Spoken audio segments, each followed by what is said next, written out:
پرون چې د خوست والي په خوست کې څه وکړل باید نه وای کړي کولی نه و پکار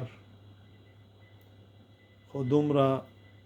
حتمن پوهېږم چې دا والي نه په سیاست نه په اسلام نه په افغانیت خبر دی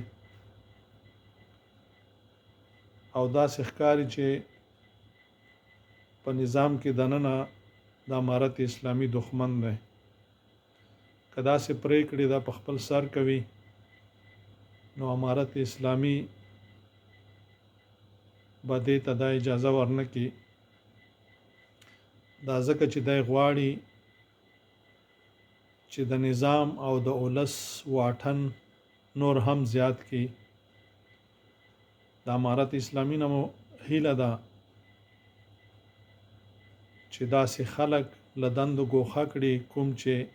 د امریکایانو په څیر خودسري عملیات او خودسري امرونه کوي دوی تل د نظام او د ولس ترمنځ واټن راوستی دی او راولي یې زمونږ په فکر سره داسې کړنې لکه پرون چې دوی په خوست کې وکړلې د ځوانانو سره نه دي په کار موږ ډېرې ستونزې په خپل مخ کې لرو موږ تر اوسه خپل غریبانو مسکینانو ته ډوډۍ نه لرو دی راپاڅېږي د ماشومانو په څیر لوبې په کوڅې کې کوي اول خپل غریبان ماړه که او بیا ته خپله خاوره لاسته راوړه چې ستا په خوست کې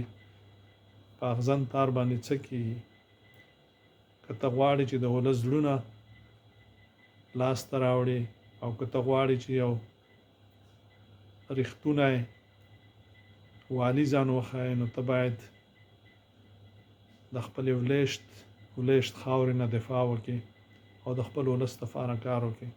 الله مو ښاد و آباد لره ځوانانو نه مو هیله ده چې د دې نه لویه لانجه جوړه نه کړي موږ غواړو چې نور جنګ ورک شي او د جنګ نوم ورک شي او داسې کسان به را پیدا کېږي د دې دا معنا نه ده چې دا ټول امارت غواړي ښاد و آباد اوسئ السلام علیکم ورحمة الله